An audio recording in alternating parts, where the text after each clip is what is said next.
కరీంనగర్, నిజామాబాద్, ఆదిలాబాద్, మెదక్ పట్టభద్రుల ఎమ్మెల్సీ స్థానంలో బీజేపీ విజయం. కాంగ్రెస్ అభ్యర్థిపై 5106 ఓట్ల ఆధిక్యంతో గెలుపొందిన బీజేపీ అభ్యర్థి అంజిరెడ్డి. రాష్ట్రంలో బీజేపీ బలపడుతుందనడానికి ఎమ్మెల్సీ ఎన్నికల్లో గెలుపే నిదర్శనమన్న కిషన్ రెడ్డి. కాంగ్రెస్ సిట్టింగ్ సీటులో విజయం సాధించడం తమ బాధ్యతను మరింత పెంచిందని వెల్లడి. నేడు తుక్కుగూడలో లెన్స్కార్ట్ భారీ పరిశ్రమకు శంకుస్థాపన చేయనున్న శ్రీధర్ బాబు. తయారీ రంగంలో ఇదొక మైలురాయిగా మిగులుతుందన్న రాష్ట్ర ప్రభుత్వం.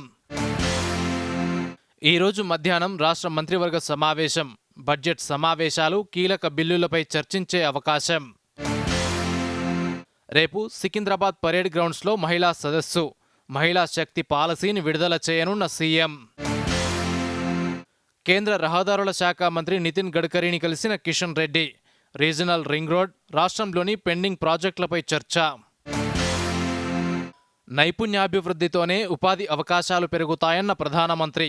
ఇప్పటి వరకు 3 కోట్ల మంది యువతకు నైపుణ్య శిక్షణ అందించామని వెల్లడి. 3880 కోట్ల రూపాయల వ్యయంతో దేశవ్యాప్తంగా పశువుల టీకా కార్యక్రమం. సోన్ప్రయాగ్, కేదార్నాథ్, హేమ్కుండ్ సాహిబ్ రోప్వేలకు కేంద్ర కేబినెట్ ఆమోదం. వైద్య కళాశాలల్లో మౌలిక వసతుల కల్పనకు ప్రాధాన్యమిస్తున్నామన్న దామోదర రాజనరసింహ. డాక్టర్లు, వైద్య సిబ్బంది సమయపాలన పాటించకపోతే కఠిన చర్యలు తప్పవని హెచ్చరిక. కేంద్ర ప్రభుత్వ పథకాలతో యువత పారిశ్రామికవేత్తలుగా ఎదగాలని కోరిన ఎంపీ డీకే అరుణ. లబ్ధిదారులను ఇబ్బందులకు గురిచేయవద్దని బ్యాంకర్లకు సూచన.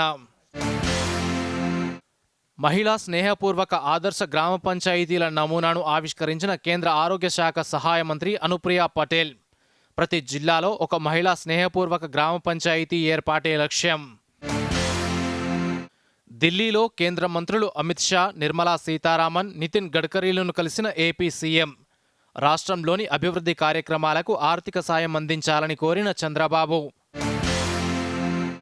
సమగ్ర కులగణనను ప్రభుత్వం పకడ్బందీగా నిర్వహించిందన్న మంత్రి సీతక్క. అన్ని వర్గాల అభివృద్ధికి ప్రభుత్వం కట్టుబడి ఉందని వెల్లడి.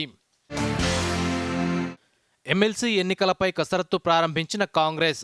సీఎం నివాసంలో చర్చించిన ఏఐసీసీ రాష్ట్ర ఇన్ఛార్జ్ మీనాక్షి నటరాజన్, మంత్రులు Bhatti, Uttam, PCC chief Mahesh Kumar Goud. Group 1 ఉద్యోగాలపై అసత్య వార్తలను ఖండించిన తెలంగాణ పబ్లిక్ సర్వీస్ కమిషన్. అతి త్వరలోనే గ్రూప్ 1 ఫలితాలు ప్రకటిస్తామని వెల్లడి. ఎస్ఎల్బీసీలో 13వ రోజు కొనసాగుతున్న సహాయక చర్యలు. సొరంగంలో సహాయక చర్యలకు అవరోధంగా మారిన నీటి ఊట. నియోజకవర్గాల డీలిమిటేషన్పై చెన్నైలో అఖిలపక్ష సమావేశం. 1971 జనాభా లెక్కల ఆధారంగా 2026 తర్వాత డీలిమిటేషన్ ప్రక్రియ జరపాలని కోరిన తమిళనాడు సీఎం స్టాలిన్. అంతర్జాతీయ స్థాయిలో రూపాయి వినిమయాన్ని ప్రోత్సహిస్తున్నామన్న విదేశాంగ మంత్రి జయశంకర్. విదేశాల్లో భారతీయుల సంఖ్య, దేశీయ పరిశ్రమల పెట్టుబడులు, వాణిజ్యం పెరిగిందని వెల్లడి. అమెరికా కాంగ్రెస్ సంయుక్త సమావేశంలో తొలిసారి ప్రసంగించిన అధ్యక్షుడు డొనాల్డ్ ట్రంప్. భారత్, చైనాతో పాటు పలు దేశాలపై 100% సుంకాలను విధిస్తామని ప్రకటన. ఛాంపియన్స్ ట్రోఫీ ఫైనల్స్లో భారత్తో తలపడనున్న న్యూజిలాండ్. సెమీఫైనల్లో దక్షిణాఫ్రికాపై న్యూజిలాండ్ ఘన విజయం.